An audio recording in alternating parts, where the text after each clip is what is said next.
सिद्धेभ्यः ॐ नमः सिद्धेभ्यः ॐ नमः सिद्धेभ्यः। मंगलं भगवान् वीरो मंगलं गौतमो गणी मंगलं कुन्दकुन्दार्यो जैनधर्मोऽस्तु मंगलम्। सर्वमङ्गलमाङ्गल्यं सर्वकल्याणकारकं प्रधानं सर्वधर्माणां जैनं जयतु शासनं जैनं जयतु शासनं। वन्दे विद्यासागरं वन्दे विद्यासागरं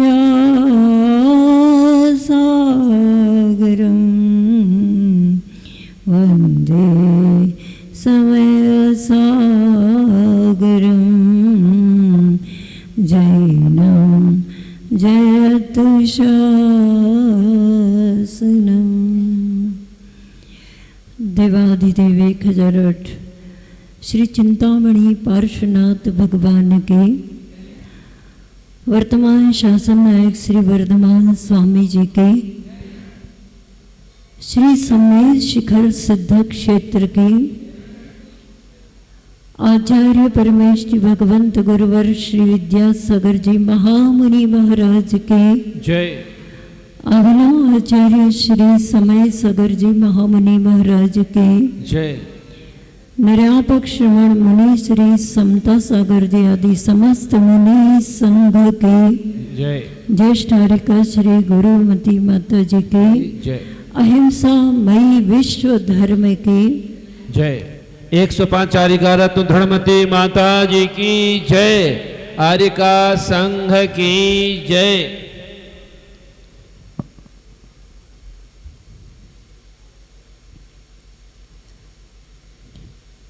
श्री सम्मेद शिखर सिद्ध क्षेत्र की यह पावन भूमि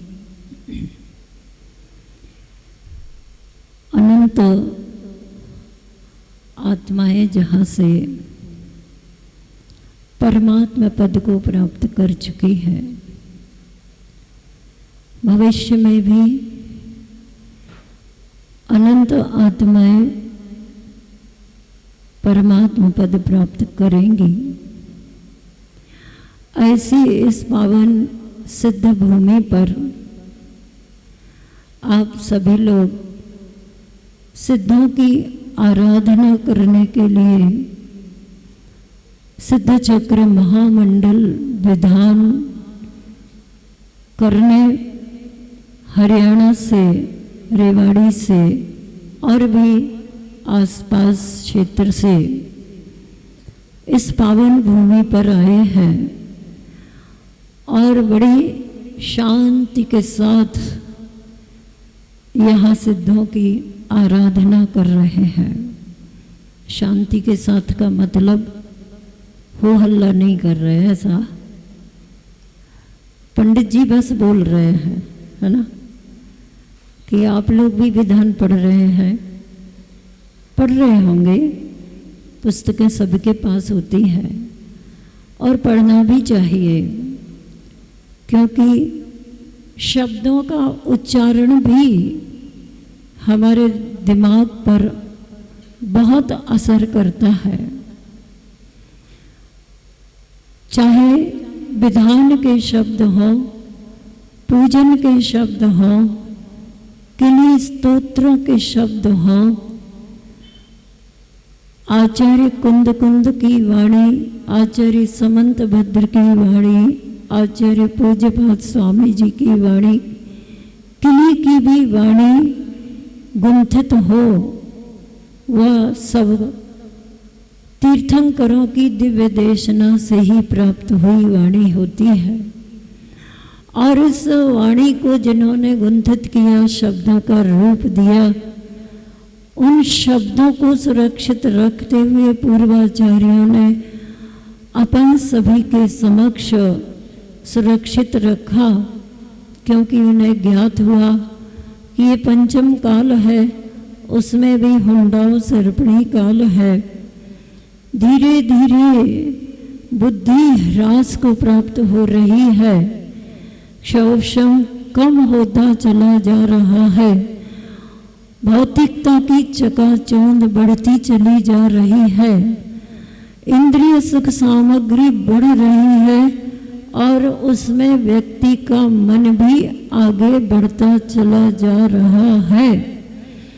ऐसी भौतिक चकाचौंध की अविरल यात्रा के बीच में हम सभी को इस युग में आचार्य परमेष्टि भगवंत गुरुवर श्री विद्यासागर जी महाराज का सानिध्य प्राप्त हुआ।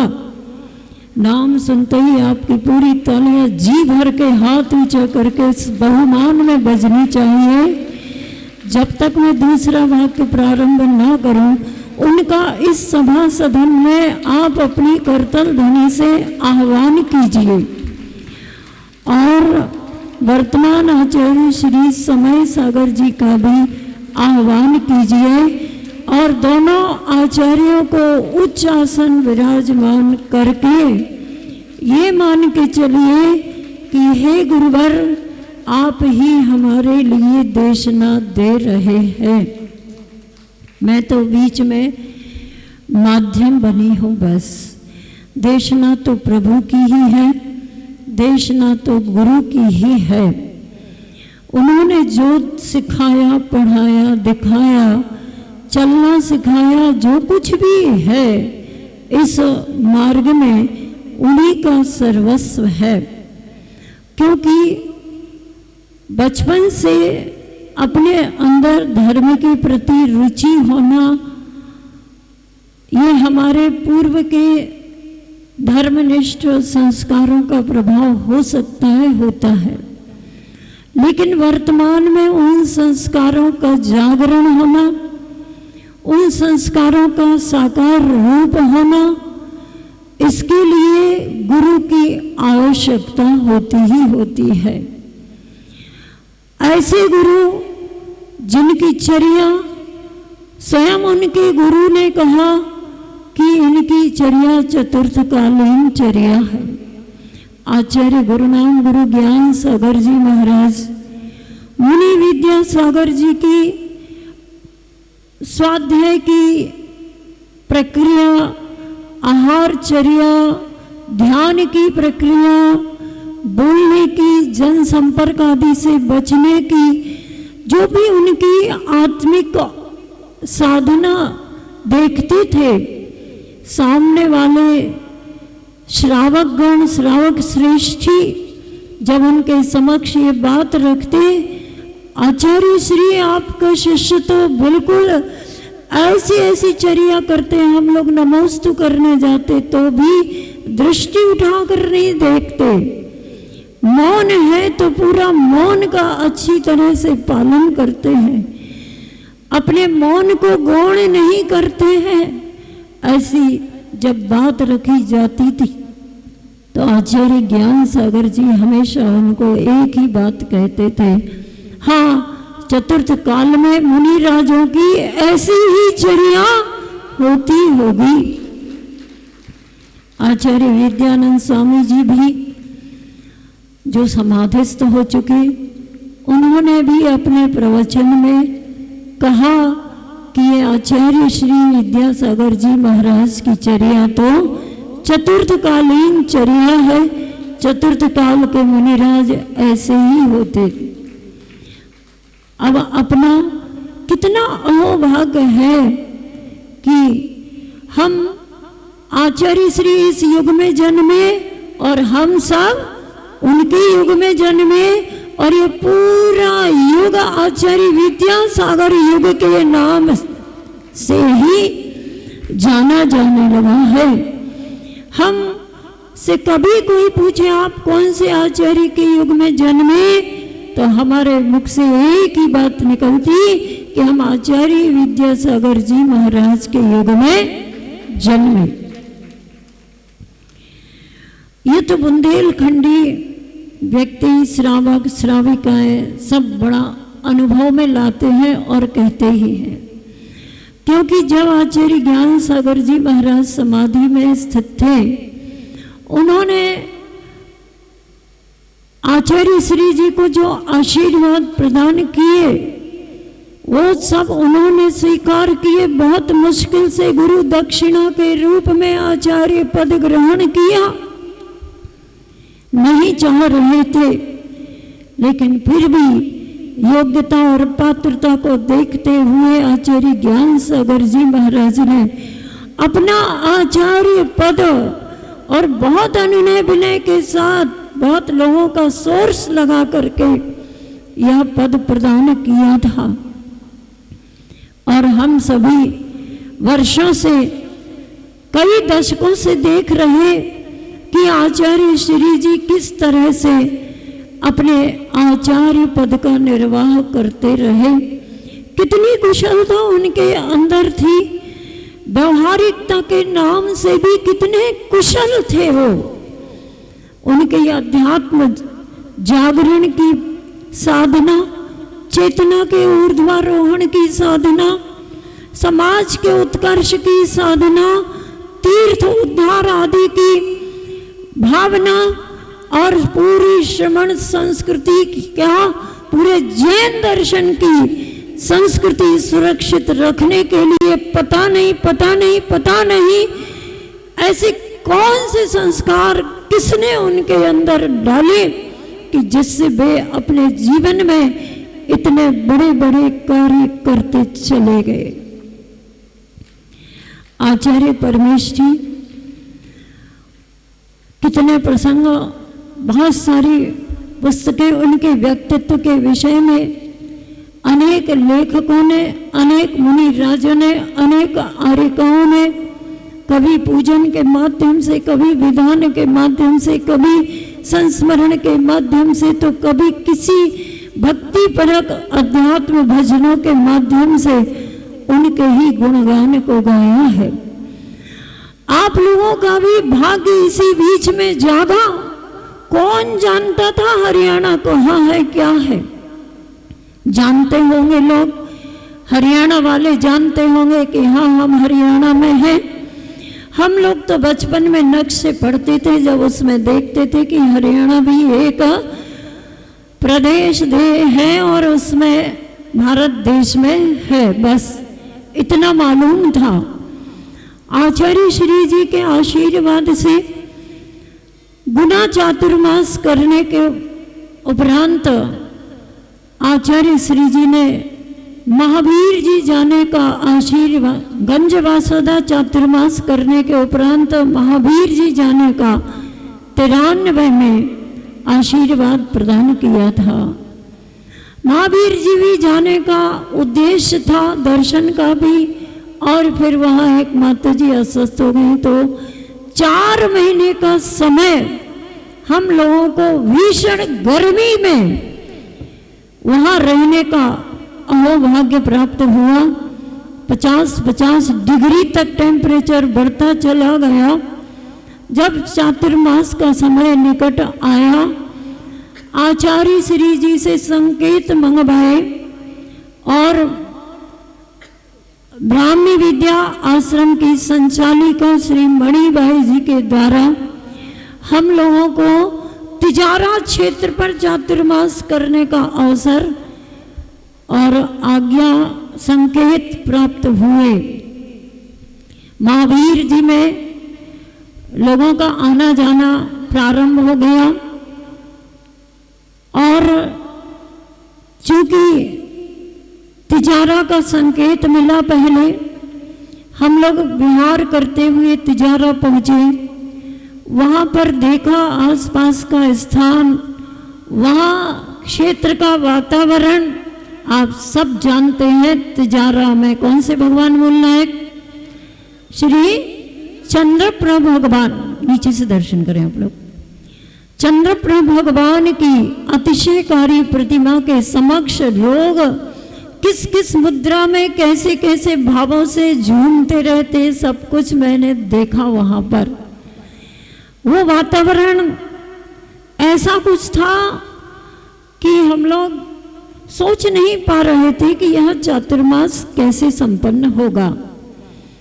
निमित्त प्रतिष्ठापन समिति का मिला कि आसपास कोई ऐसा स्थान नहीं। आरिका श्री गुणमती माता जी भी साथ में थी।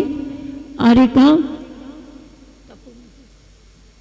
तपोमती माता जी भी थी। ऐसे उस अवसर पर आचार्य श्री जी से पुनः संकेत दिलवाया कि आचार्य श्री पूछा कि पुनः संकेत दीजिए, यहाँ कुछ अनुकूलता नहीं बन रही है प्रतिष्ठापन समिति आदि की पालन की। तब आचार्य श्री जी ने दे दिया, एकदम से कहते हैं रेवाड़ी जाना है। पहले नाम ही नहीं सुना था, हरियाणा तो फिर भी सुना था, रेवाड़ी। अब हम लोग सोचे है कहाँ पर, कहाँ कितना व्यवहार करना होगा क्या। और जो अभी कुछ अपनी बात रख रहे थे कि 94 में चातुर्मास का योग मिला, आचार्य श्री जी ने आशीर्वाद दिया और ये सब लोग वहाँ उपस्थित हुए। निवेदन किया कि माता जी आपको रेवाड़ी चातुर्मास करना। मेरे को भी संकेत मिल गए थे, पहुँच गए। पूरा विहार बहुत अच्छे से हुआ और वहाँ पर पहुँच करके भी अपने प्रतिष्ठापन समिति आदि का स्थान पहले देखना जरूरी हुआ। वो स्थान भी माता जी, हम लोग 18 माता जी थे, फिर भी मिल गया और निश्चित हो गया रेवाड़ी चातुर्मास का।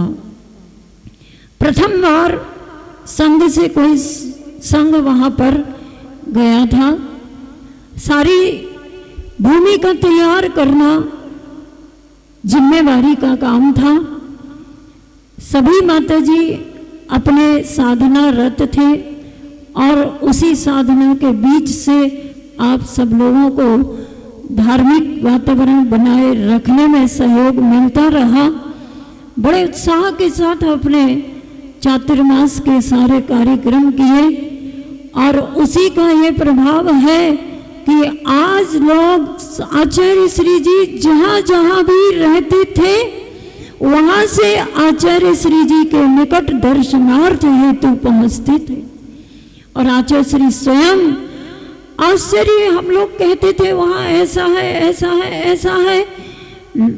रेवाड़ी तक तो फिर भी थोड़ा ठीक था, उसके आगे जैसे बढ़े हांसी, हिसार, रोहतक, जब वहाँ चर्या का संस्कार देखा, लोग क्या कर रहे हैं, महिलाएं उनके चौके के स्थान से ही हम लोगों को दिख जाता। एक बार तो मुझे ही दिख गया कि कोई महिला अपने पलंग पर खड़े होकर के और वहीं से बढ़िया धुली हुई साड़ी पहन करके आए और माताजी मन शुद्धि, वचन शुद्धि, काय शुद्धि, आहार जल शुद्ध है, आहार ग्रहण कीजिए। मैंने इशारा कर दिया कि नहीं, अभी आपकी मन शुद्धि, वचन शुद्धि, काय हो शुद्धि हो सकती, अभी आपकी वस्त्र शुद्धि नहीं है। वहाँ अलग से सिखाना पड़ता था कि एक शुद्धि और बोलो आप लोग, 4 शुद्धि के साथ एक और जोड़ना पड़ती थी, मन शुद्धि, वचन शुद्धि, काय शुद्धि, आहार जल शुद्ध है, वस्त्र शुद्धि है, ऐसा बोलना थोड़ा निश्चित करना पड़ा।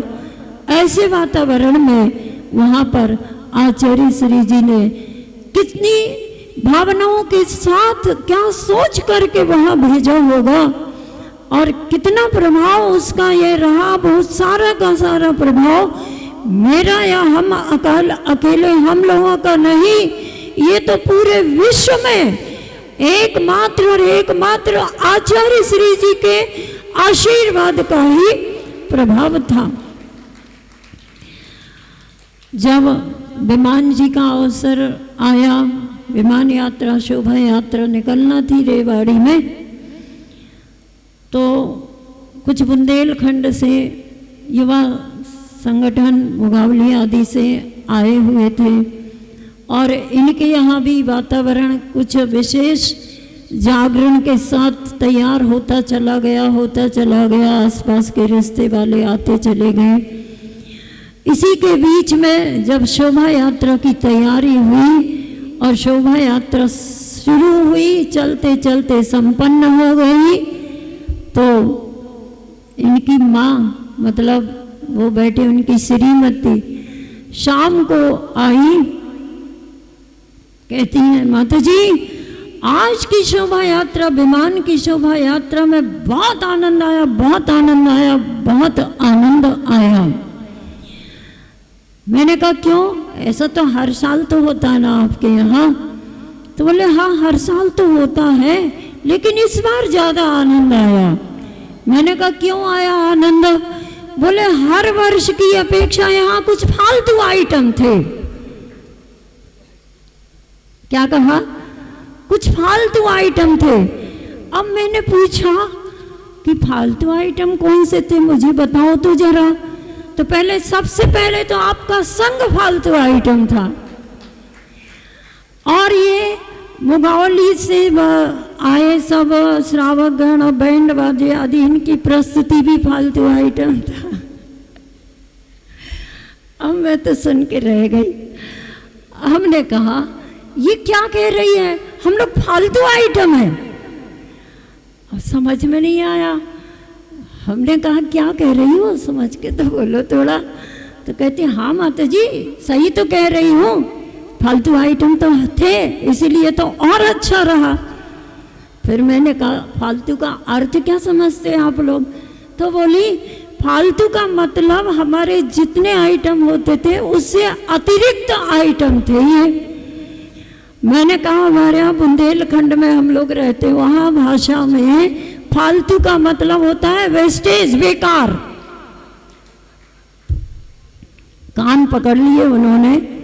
माता जी मुझे क्षमा करना, मैं तो अपने यहाँ की भाषा में बोल गई, मगर अतिरिक्त आप लोग थे, इसलिए आज की शोभा यात्रा बहुत अच्छे से संपन्न हुई। भाषा का, शब्दों का इतना प्रभाव, अलग अलग मीनिंग अलग अलग क्षेत्र में होते चले जाते हैं। धीरे धीरे वहाँ कुछ इन्होंने बात रखी कि माता जी कुछ भजन आदि, कुछ आचार्य श्री की कुछ विशेष स्लोगन वाक्य आदि। तो ऐसी धीरे धीरे करके एक पुस्तिका तैयार हुई, स्तुति सौरभ उसका नाम रखा गया। धीरे धीरे इनका रुझान बढ़ता चला गया और इन्होंने एक आगम प्रकाशन के नाम से ग्रंथ प्रकाशन करने का कार्य करना प्रारंभ किया। और उसमें सबसे बड़ा काम हुआ तो ब्रह्मचारी जी यहाँ उपस्थित हैं, इनके निर्देशन में और आचार्य श्री जी के मौन आशीर्वाद में। वो अपने ग्रंथ के प्रकाशन में कभी कुछ बोलते नहीं। इष्टोपदेश ग्रंथ एक हम लोग एक बार शहडोल में गए, पढ़ा था। मुनि श्री क्षमा सागर जी अस्वस्थ थे मड़िया जी में, उनके सामने वाचना चलती थी, हस्तलिखित मतलब बहनों ने कैसेट से तैयार किया होगा। तो वहाँ पढ़ते थे, हम लोग पढ़ते थे, सुनाते थे, बाई जी भी रहती। तो इतना बढ़िया ग्रंथ पढ़ने में लगा।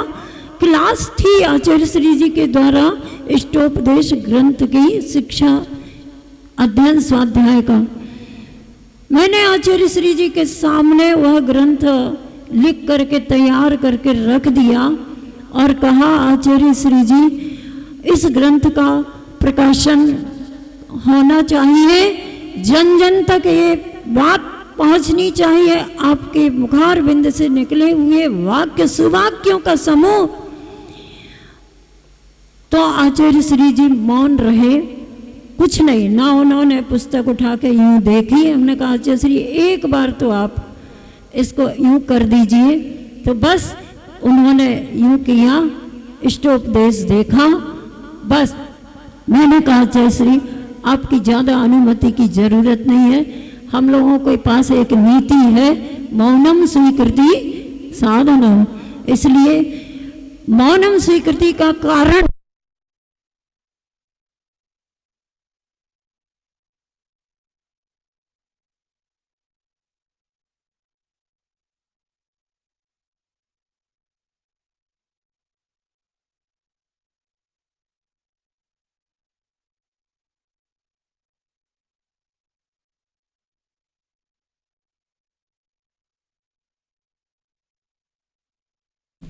बात चल रही थी मौनम स्वीकृति कारण। तो आचार्य श्री से निवेदन किया कि इसका प्रकाशन होगा। उन्होंने कुछ नहीं कहा और उसका प्रकाशन आगम प्रकाशन से हो गया। और उसके बाद सबसे बड़ा काम जो हुआ है, चलता रहा छोटा काम और कुछ भी, लेकिन आचार्य श्री जी ने जो आचार्य कुंद स्वामी के द्वारा रचित समय सार जैसा महान ग्रंथ है, उसका स्वाध्याय संघ को करवाया, रिकॉर्डिंग हुई और उसका अक्षरांकन ब्रह्मचारिणी बहनों ने और आरिका श्वेतमती माता जी ने किया था। तो ऐसा करके इस ग्रंथ के समयोपदेश ग्रंथ के लेखन में मुझे स्वयं बीच में कुछ व्यवधान आ गया था, हाथ का फ्रैक्चर होने से। तो 9 वर्ष का समय लगा था मुझे लेखन कार्य में। और उस 9 वर्ष के बाद आचार्य श्री जी के पास जब इंदौर में बहनों ने कहा, पूरे ग्रंथ ले गई, 7 ग्रंथ 7 भाग उनके, और पत्र में मैंने लिखा, आचार्य श्री जी इनके लेखन के कार्य में 9 वर्ष का समय लग गया। अच्छा, 9 वर्ष लग गए। और वह काम भी मेरी अपनी कोई औकात नहीं थी, मेरी अपनी कोई भावना ऐसी कुछ नहीं थी। ये ब्रह्मचारी जी बैठे हैं, मढ़िया जी में विशेष कुछ कार्यक्रम था, दीक्षा दिवस 25वां हम लोगों का, रजत दीक्षा दिवस। जहाँ तक उस समय इन्होंने कहा था, माता जी आचार्य श्री जी के समय सार ग्रंथ के स्वाध्याय का लेखन जो हो गया है, आप उसको व्यवस्थित कीजिए। अब कभी मैंने ऐसा कोई कार्य किया नहीं था, इष्टोपदेश का बस किया था। हमने कहा नहीं, कोई विद्वान कर देंगे। बोले नहीं, हमें विद्वानों से नहीं करवाना, क्योंकि हो सकता है विद्वान अपनी भाषा में उसको लिख दें। तो आचार्य श्री जी की टोन तो नहीं उसमें लिखी जा सकती, लेकिन उनके अक्षरशः शब्द तो लिखे जा सकते हैं उनकी प्रेरणा से। और आचार्य श्री जी को संकेत पहुंचा करके कि हम ये काम शुरू कर रहे हैं, आशीर्वाद मिला। और समयोपदेश के 7 भाग प्रकाशित हुए। और उस समयोपदेश ग्रंथ नाम भी इन्होंने ही उसको निश्चित किया कि समयसार ग्रंथ पर गुरु जी का उपदेश है, देशनाएं निकल चुकी। इस उपदेश का समयोपदेश नाम रख करके ग्रंथ का प्रकाशन हो गया। और आज भी बहुत सारे स्वाध्यायशील उस ग्रंथ का स्वाध्याय करते हैं। एक ही बात कहते हुए आते हैं, माता जी आपने बहुत अच्छा काम किया। उसको सुन करके मेरे अंदर कोई अहंकार का भाव नहीं आता, क्योंकि मेरा क्या था उसमें, मेरा तो इतना ही था कि लेखनी चलाई थी, विषय तो सब गुरु जी का था। और उनके अक्षर शब्द पढ़कर लोग इतने आनंदित होते हैं। हम लोग भी स्वाध्याय किए, उसका वर्षों तक पढ़ते चले गए। बस ऐसा लगता जैसे आचार्य श्री सामने बैठे हैं और अभी भी वो बोलते चले जा रहे हैं। समयोपदेश ग्रंथ के उपरांत एक उसी के दृष्टांतों का संचयन किया गया आदि। अभी कार्य चल रहा है, मेरे व्यवधान बहुत आ रहे हैं। परमात्म प्रकाश ग्रंथ का लेखन चल रहा है, लेकिन क्या करूं, जिस समय शुरू किया था आचार्य श्री जी अस्वस्थ हो गए और अस्वस्थ होते चले गए, बढ़ते चले गए, मन नहीं लगता था कोई भी कार्य में। और उसके बाद आप सबको पता है गुरुजी इस दुनिया से चल वैसे समाधिस्थ हो गए। इसके बाद भी कई महीनों तक मन नहीं लगा, काम नहीं हुआ और फिर यात्राएं होती रही, आचार्य पदारोहण आदि कार्यक्रम चलते रहे। अभी शिखर जी की यात्रा चल रही तो उस लेखन कार्य में अभी थोड़ा विराम ही जैसा है।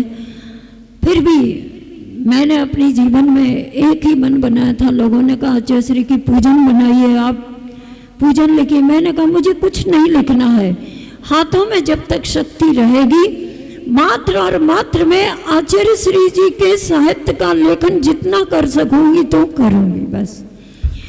और लेखन करते करते लिखूंगी भी, जितना लेखन में उपयोग की एकाग्रता बनती थी। समयसार जी ग्रंथ में ऐसी सकारात्मक सोच का आचार्य श्री जी का उपदेश है। आखिरी सर्व विशुद्ध अधिकार, आज मैं पाठ कर रही थी समयसार जी ग्रंथ का अभी सुबह, तब उसमें सर्व विशुद्ध अधिकार की गाथा है। अगर कोई व्यक्ति अपनी खूब प्रशंसा करे, आप खड़े होकर बहुत गुणगान करें, प्रशंसा करें, माता जी वहां पर आई थी हरियाणा, इतनी धर्म प्रभावना हुई, इतनी धर्म प्रभावना हुई, सारे हरियाणा क्षेत्र में लोग प्रभावित हुए और भी आगे बढ़ते गए। रेवाड़ी से रोहतक, रोहतक से हांसी, हांसी से हिसार, बात रहा सब कुछ।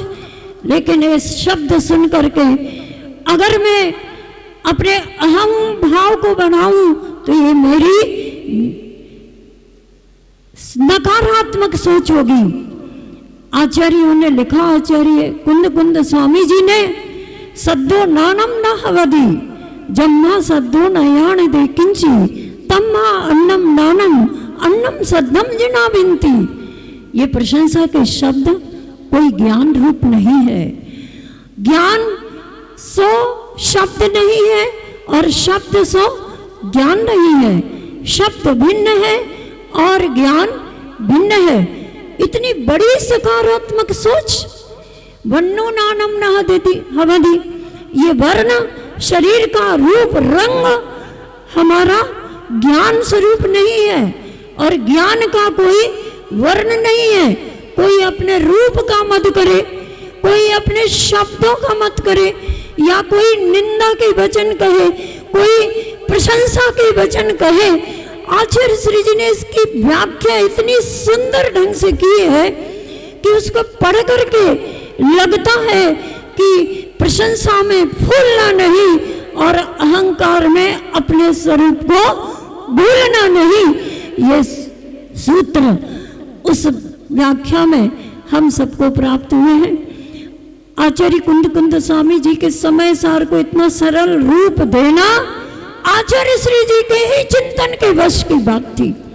उनकी चिंतन शैली, आगम की शैली इतनी गहन शैली थी कि हम लोग स्वाध्याय सुनने के लिए ही इतने अधिक समय तक दीक्षित नहीं हुए कि आचार्य श्री जी का साथ छूट जाएगा, वो संग में नहीं रखेंगे। हमको तो उनके मुखार बिंद से खूब स्वाध्याय करना, पंडित पन्नालाल जी से बहुत स्वाध्याय किया और वो हमें पूरा सपोर्ट मिला आगे गुरु जी के द्वारा स्वाध्याय में तत्व के स्वरूप को समझने में। पंडित जी का भी बड़ा सहयोग, बड़ा अवदान रहा। उनका मूल्यांकन भी हम शब्दों से क्या कर सकते। बहुत लोगों का उपकार होता है तब कहीं जाकर के जीवन में कुछ हासिल हो पाता है। आप सभी लोग जो भी हासिल कर रहे हैं उसमें गुरु के उपकार को ध्यान में रखना। बस आपके रेवाड़ी में आचार्य श्री जी ने संग भेजे, धीरे धीरे मुनि राजों को भी भेज दिया। हांसी पुण्योदय तीर्थ क्षेत्र का पंच कल्याणक भी उन्होंने करवा दिया। मुनि राजों को भेज करके मुनि श्री वीर सागर जी, प्रणम्य सागर जी सत्संग वहाँ उपस्थित रहे और रेवाड़ी भी मुनि श्री प्रणम्य सागर जी का चातुर्मास और उनके प्रेरणा से वहाँ अकलंक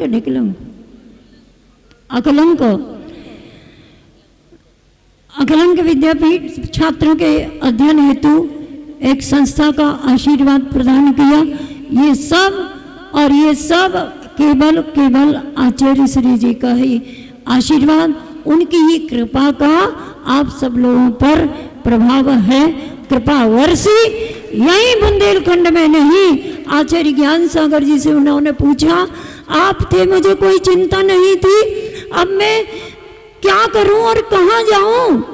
तो आचार्य ज्ञान सागर जी ने उनसे कहा था, संघ को गुरुकुल बनाना और दूसरा बुंदेलखंड चले जाना।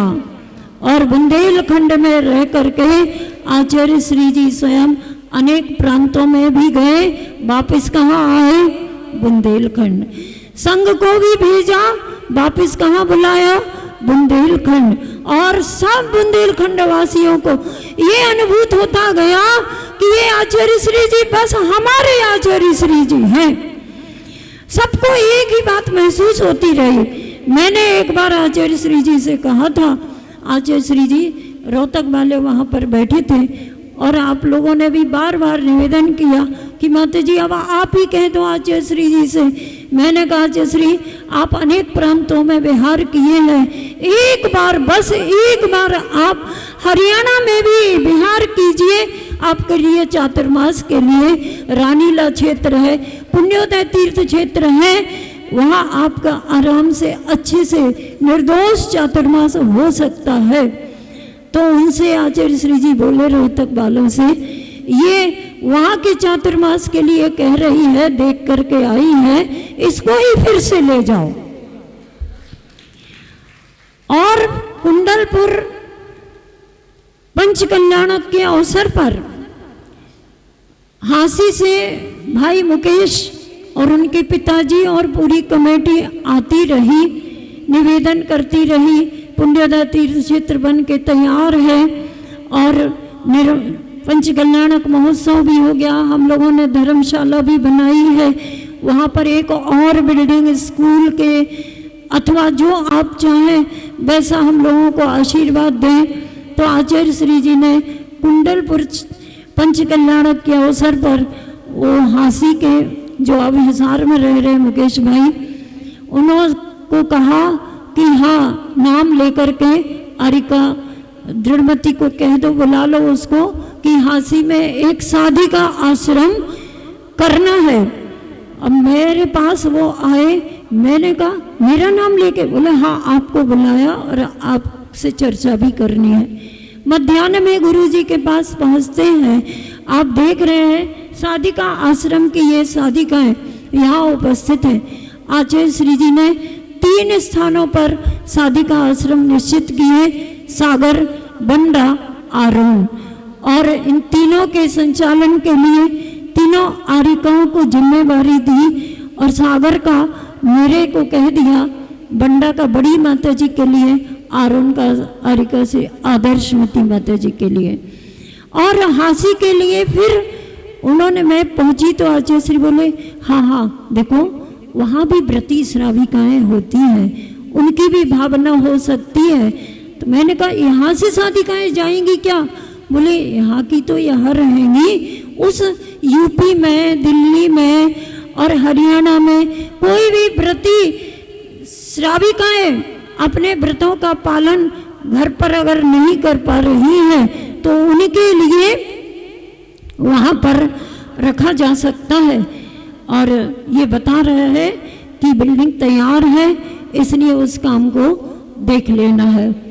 जी आचार्य श्री जी, और मैं आप लोगों से भी कहती हूँ, आप लोग भी देखो बार बार आते जाते यहाँ के संस्कारों से संस्कारित बहुत लोग हो चुके और बहुत लोग श्रावक और श्राविका की भूमिका में भी आ रहे। कल बड़ी माता जी ने आपको उपदेश दिया था अष्टमूल गुणों का पालन करने का।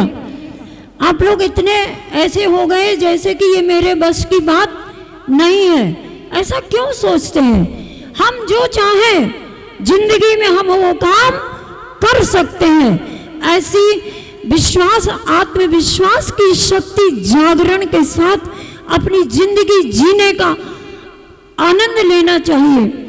पतंग उड़ती है ना, तो किसके माध्यम से उड़ती है?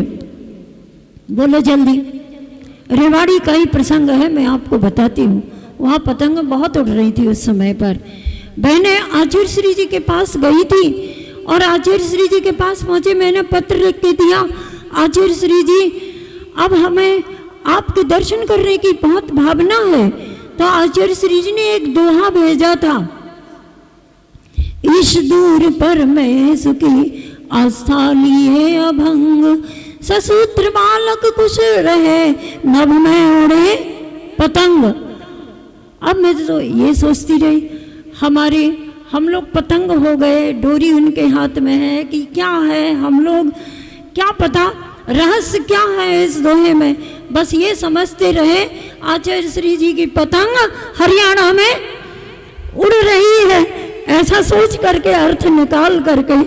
ठीक है गुरुजी, पतंग के विषय में भी क्या कहूँ। बालक जब पतंग उड़ाता है बढ़िया, ऊपर ऊपर झूम झूम के वह पतंग धीरे धीरे उल्टी पलटी होते होते ऊपर तक ऊंचाइयों में पहुंच जाती है। एक प्रसंग काल्पनिक पढ़ा था कि पतंग सोचती है मैंने ऊपर रह करके नीचे के मोहल्ले, ग्राम, नगर, bank, hospital, station, bus stand आदि सब देख लिए, लेकिन मैंने पर्वत, नदी, सरोवर, झील इनके नाम तो सुने हैं मगर इनको देखा आज तक नहीं है। और मैं तो इनको देखना चाहती हूँ, क्या करूँ, किससे सहयोग लूँ। उसने अपनी सखी बयार हवा से कहा कि मुझे जरूरत है और मैं अब इस डोर के बंधन में परतंत्रता से रह रही हूँ, मुझे स्वतंत्र जीवन जीना है। इसके माध्यम से तो जहाँ ये स्वामी, इसका स्वामी ले जाए वहाँ मुझे जाना पड़ता। मैं कहीं जिस दिशा में जाना चाहूँ तो जा नहीं सकती, क्या करूँ। तो सखी ने मतलब हवा वयार ने कहा कोई बात नहीं, तुम्हारी भावना है, मैं सहयोग करूँगी। तुम जब ऊपर उड़ोगी ना, मैं जोर से एक झोंके के साथ तुम्हारे पास आऊंगी और तुम्हारी दूसरी पतंग के साथ तुम्हें उलझा दूंगी और उलझ जाओगी तो तुम्हारा बंधन टूट जाएगा। उसने कहा ठीक है, टूट जाएगा, अभी ताली मत बजाओ, टूट जाएगा, फिर तुम अपने मन जहाँ जाना चाहती हो वहाँ चली जाना। ये सब स्वीकार किया, चलो ठीक है, और दोनों ऊंचाइयों पर उड़ गए। वहाँ से पर्वत, नदी आदि सबका अवलोकन करते चले गए। अच्छा लगा। बस इतने में ही एक मेघ का टुकड़ा पतंग के सामने आ रहा था, तो वह पतंग फिर से कहती है हवा से, मुझे इससे रक्षा करो। किससे? मेघ से, बादल से मेरी रक्षा करो। तो वह वायु कहती है कि मेरा तो ये घनिष्ठ मित्र है।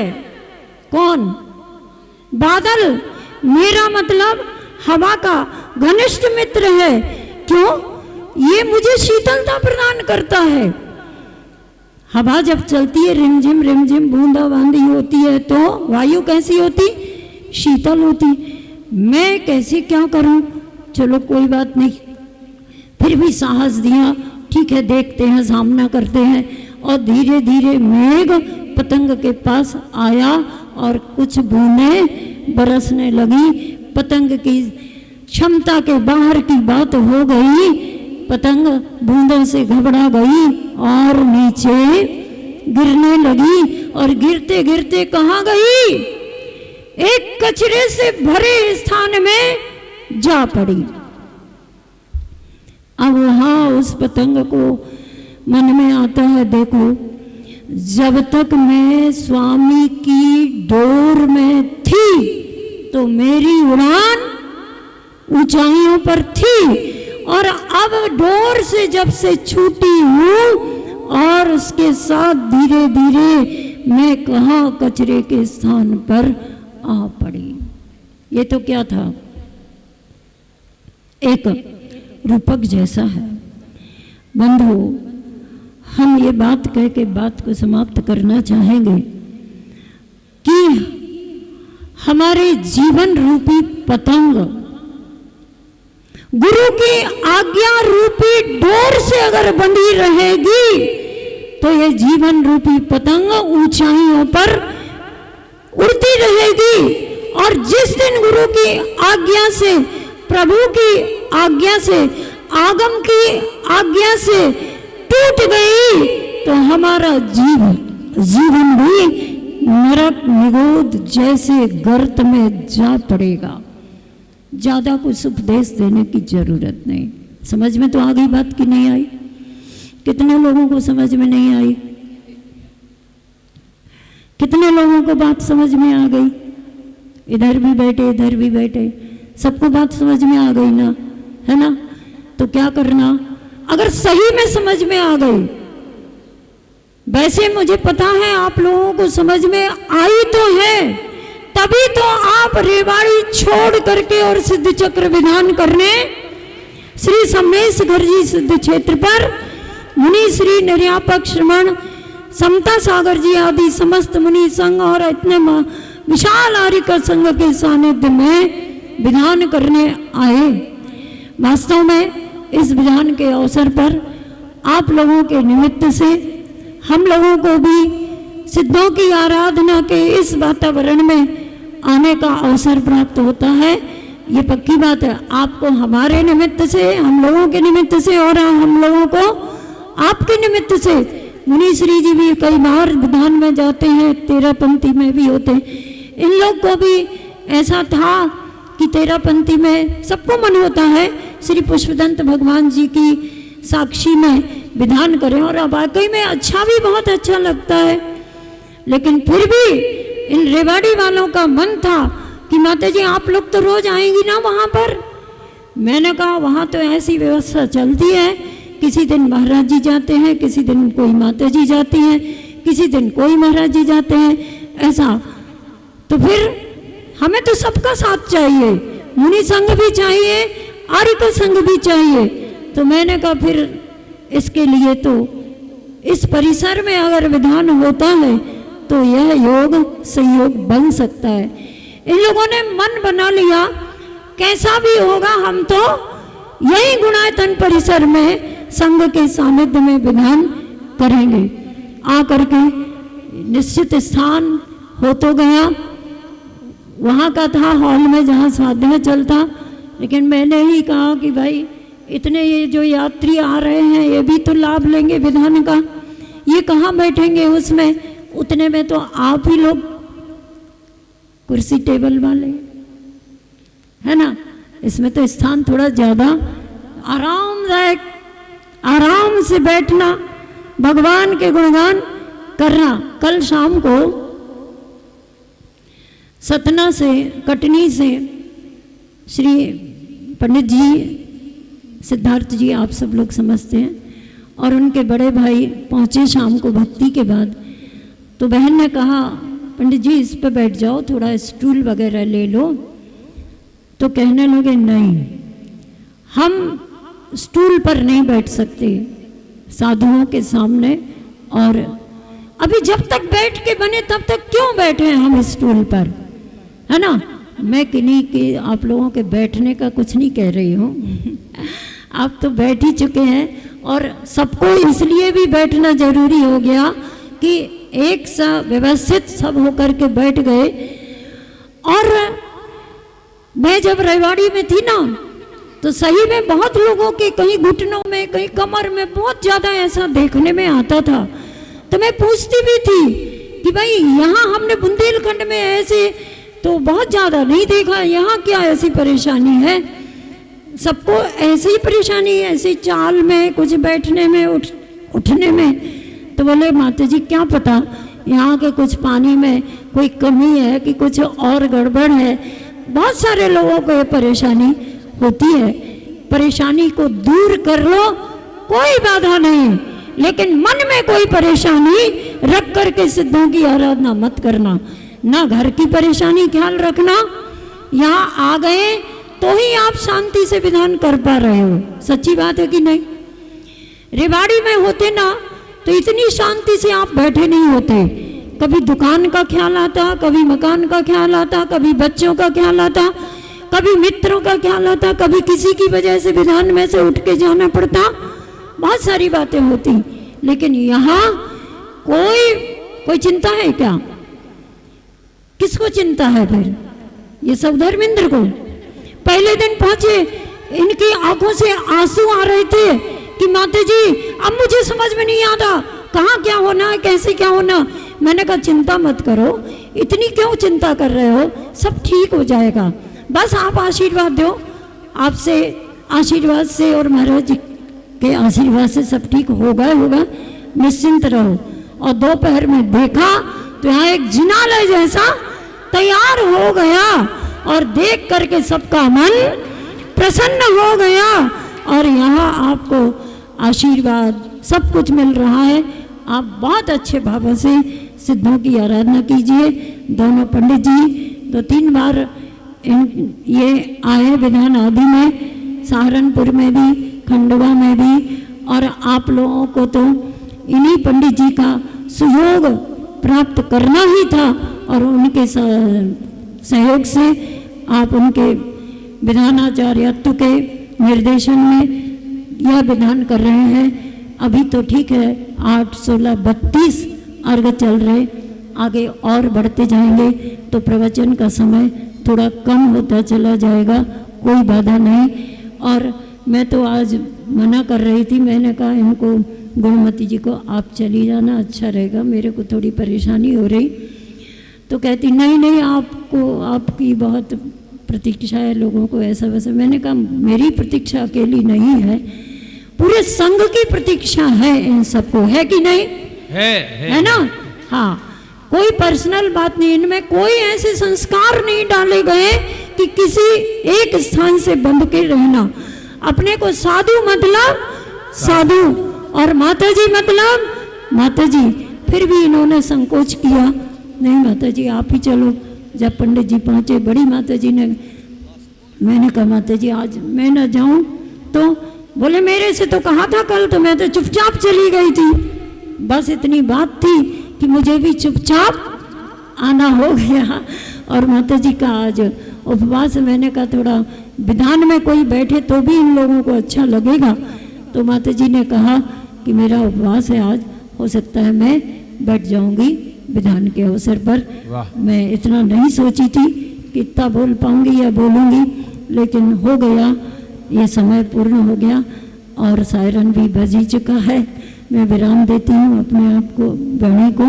और माता जी यहाँ पर विधान के अवसर पर उपस्थित, साथ में कोई माता जी होंगी तो बैठेंगी। अब जोर से आप लोग जयकार करेंगे। जय बोली सम्मेश घर सिद्ध क्षेत्र की जय। आचार्य गुरुदेव श्री विद्यासागर जी महामुनि महाराज की जय। आचार्य श्री सम्मेश सागर जी महाराज की जय। समस्त मुनि संघ की, न्यायपक्ष मुनि श्री समता सागर जी महाराज की जय। अहिंसामय विश्व धर्म की 105 चारिका रत्न धृणमती माता जी की जय। आरिका संघ की जय। माता जी का उपदेश सुनकर के हम लोग आह्लादित हैं।